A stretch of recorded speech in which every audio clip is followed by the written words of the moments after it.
kiai saya saat sakit, dokter sudah menyimpulkan tuh secara medis, tinjauan medis paling berapa lama, sekian. Tapi ternyata masih sehat, sehat lagi. Tapi beliau kalimatnya begini, ya Allah, kapan waktunya itu, katanya, dari rindu. Kapan waktunya pulang nih? Tuh. Pernah nggak begitu tuh? Ya Allah, sudah kangen, pengen cepat pulang. Pernah nggak begitu? Enggak. Enggak. Begitu tuh. Dulu ada Syekh Jamaluddin Al-Afghani, seorang pemikir, ulama, ngajar di kampusnya. Terus tiba-tiba beliau tuh kurang sehat gitu. Akhirnya dianjurkan untuk di MRI ya. Ke rumah sakit, di scan, di MRI. Hasilnya datang 2 pekan berikutnya. Yang diminta ngambil itu mahasiswa senior. Ini kisah nyata. Begitu diambil, diterangkan kan oleh dokter, tahu isinya. Itu sepanjang jalan nangis, gak sanggup masuk kelas, sayanya sedang mengajar. Sayanya sedang ngajar, gak bisa masuk, duduk nangis, terus viral di mahasiswanya, semua nangis. Saya nanya, kenapa kalian menangis? Gak sanggup bicara, terus temannya menguatkan dengan mengatakan, Syekh, berdasarkan hasil scan ini, MRI ini, secara medis umur Syekh tidak lama lagi, kurang lebih 2 pekan. Secara medis, karena sudah komplikasi. Apa jawaban Syekhnya? Hah? Bagaimana jika ada yang sangat merindukanmu, ingin bertemu denganmu? Kalian senang atau sedih? Ibu nih rindu anak gak pernah ketemu, Bu. Sekolah di luar negeri, sudah 10 tahun, mau ketemu ibu. Ibu senang gak? Senang kan? Senang, kata mereka. Allah itu sudah kangen sama saya. Saya pun sudah lama kangen sama Allah. Sebentar lagi saya ketemu. Kenapa kalian mesti nangis? Tuh.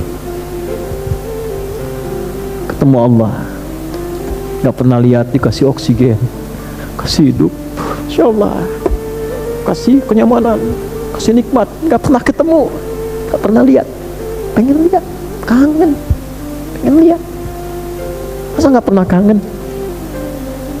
Masa gak pernah rindu? Faman kana yarju liqa'a rabbi, siapa yang sudah rindu ketemu Allah, falyamal amalan shalihan wala yusyrik bi ibadati rabbi ahada. Tiap Jumat tuh kita karena kangen. Masa nggak kangen sih?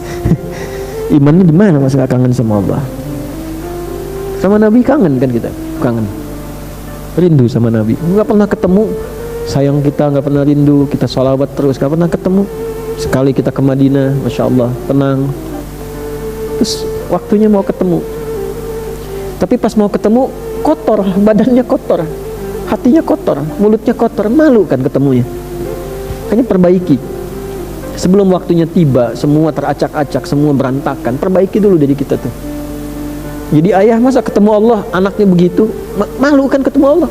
Pas ditanya anaknya begitu, gak kenal Allah, gak bisa sholat, malu. Gitu. Masa mau pulang dalam keadaan kotor? Allah ngasih baik sama kita, lahirnya kita bersih, lahir bersih, bagus, baik, disayang-sayang. Masa pulangnya kotor, nggak malu? Kerja kotor, tangan kotor, kaki kotor, nggak malu? Ya, makanya ini ayat nggak biasa gitu. Jadi begitu baca satu ayat itu, kalau kita baca pakai iman, getaran hatinya beda. Ada sesuatu yang nggak sama gitu. Makanya begitu lihat matahari, belajar sebulan nih, belajar ya sebulan. Nanti bulan depan belajar tentang bintang, ya. Wa idzan nujumun kadarat. Nanti belajar tentang gunung. Wa idzal jibalu suyirat. Yang naik-naik gunung ingat Allah enggak tuh? Masa cuma pasang status aja? Pasang status naik, ya enggak apa-apa, enggak salah secara duniawi. Tapi ingat Allah enggak? Iman kita ada enggak? Apa bedanya pendaki gunung yang mukmin dengan yang belum beriman? Ya, nancepin bendera bagus, enggak apa-apa, enggak ada masalah. Tapi ingat Allah enggak? Makanya seringkali dalam pendakian itu Allah kasih keadaan-keadaan yang secara spiritual membuat kita semakin harus ingat dengan Allah. Ada kondisi yang beda. Nah, cobalah dibuat agak begitu tuh, supaya suasana hatinya nyaman tuh. Jangan diem kayak jam, diem dari tadi jam 9 tuh.